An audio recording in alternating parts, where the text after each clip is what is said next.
Le mémorial de Caen est l'un des musées où l'histoire de la Seconde Guerre mondiale est la mieux présentée. Il s'agit aussi du premier musée d'Europe à raconter l'histoire du massacre de Nanjing.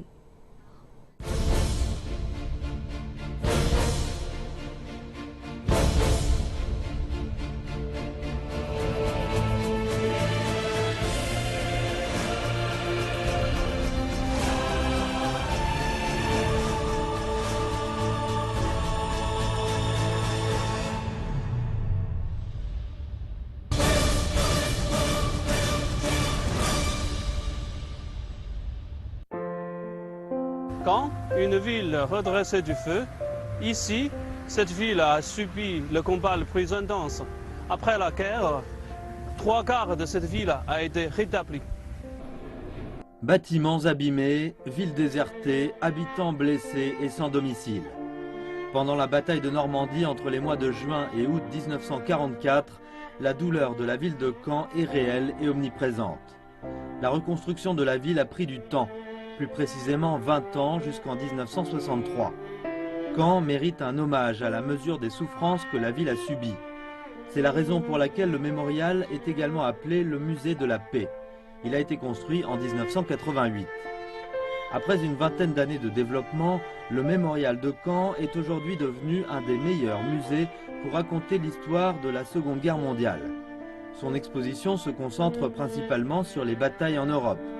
Depuis 8 ans, une partie de l'exposition est consacrée à la guerre sino-japonaise.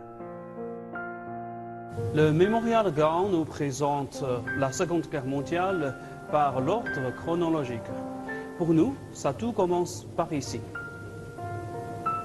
Le 7 juillet 1937, l'armée japonaise a envahi la ville de Wanping et provoqué la guerre sino-japonaise. Autour de moi, une équipe d'historiens. Donc nous avons travaillé, évidemment, sur toutes les questions propres à la guerre sino-japonaise et ce qui nous est apparu très important pour le public essentiellement occidental à Caen. Ce sont deux choses, deux événements majeurs. C'est les bombardements de Shanghai et le massacre de Nankin.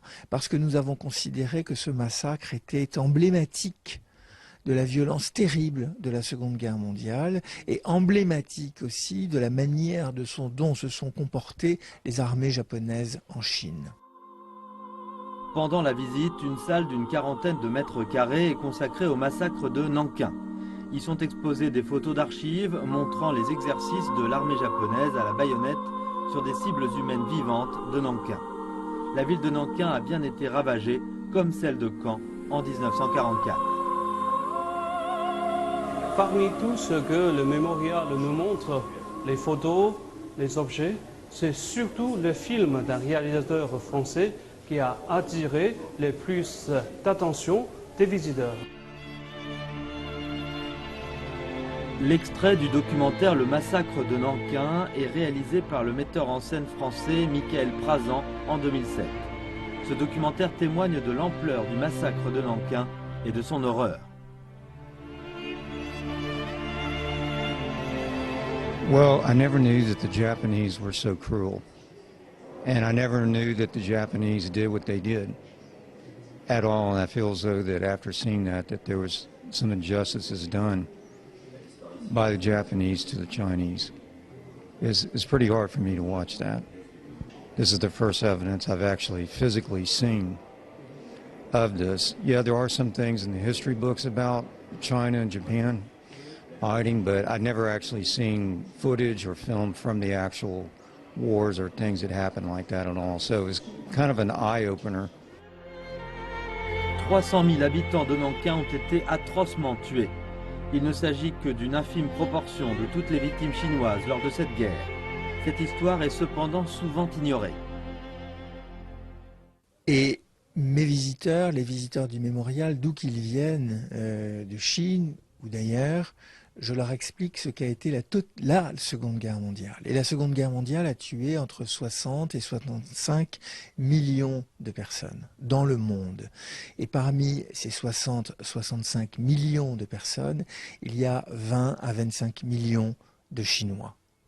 Et donc on ne peut pas comprendre la Seconde Guerre mondiale si on ne sait pas ce qui s'est passé en Chine pendant la guerre sino-japonaise.